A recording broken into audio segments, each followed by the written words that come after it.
की सबकी जिज्ञासा है कि इस राज्य में चल किसकी रही है, तो उसका एक मैंने नमूना दिया है। लगातार सरकार को पत्र लिखते हुए लास्ट पत्र भी दिया था कि हम चैलेंज के साथ कह के जा रहे हैं, ये बीकानेर में पद स्थापित होंगे भ्रष्टाचार विभाग के पुलिस अधीक्षक के पद के ऊपर।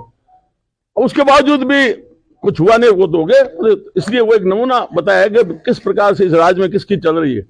तो अब मुड़ने में तो कोई बन जाओ सरकार, मुख्यमंत्री वो बन गए, मंत्री वो बन गए, लेकिन चलाने वाले अपनी चला रहे हैं। कौन चला रहा है यही तो पता नहीं, इसीलिए तो ये आपको यह लग रहा है कौन चला रहा है इस सरकार को? इस सरकार को जो चला रहा है? व्यवस्थावादी लोग होते हैं उन्हीं की चलती है। अर्जुन राम जी चला रहे। व्यवस्थावादी लोग होते हैं ना, वो हर राज्य में, पिछले राज्य में चिपे हुए थे वहां कांग्रेस के, अब इधर बीजेपी के बना इधर घुस गए, तो ये व्यवस्थावादी लोग हैं। ये मतलब ब्यूरोक्रेट्स जो हावी है इस पूरे इस सिस्टम में, आपका इशारा जो है ब्यूरोक्रेट्स पे है, जो सरकार को भी चला रहे हैं और पूरी व्यवस्थाओं मंत्री पे। हाँ बिल्कुल बिल्कुल, मंत्री तो नाच जोगा है।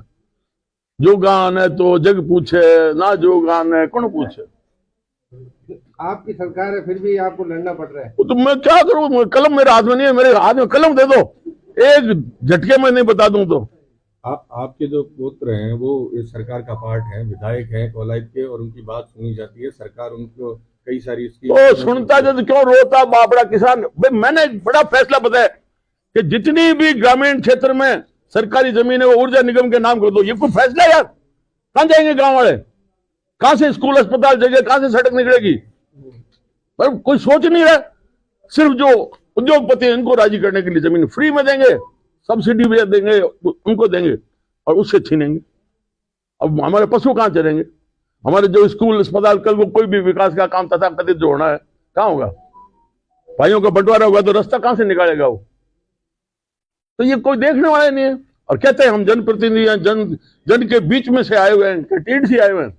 एक डोटासरा जी भी कई बार कहते हैं पर्ची की सरकार है, तो क्या लग रहा है सुधांशु? सारी सरकारें पर्ची की है भाई। पहले ये होता था कि कांग्रेस में कहते हैं चुनाव ना, वहां तो अलग कमान फैसला करता है, वो अलग कमान वहां से धीरे धीरे होता, ट्रांसफर इधर भी आ गया। अब बैठाने को कहते हैं कि चुनाव होंगे। चुनाव कैसे होता है? चुनाव तो हम तो देखते हैं कभी वोट डाले, अपना जैसा भी मत है वो दे, वो तो होता ही नहीं। और किसकी क्या चल रही है? आला कमान तो नरेंद्र मोदी है क्या? सीधा अब वो कट लिखो है, नरेंद्र मोदी कट लिखो है, आला कमान नरेंद्र मोदी है। सरकारी मोदी की है साहब।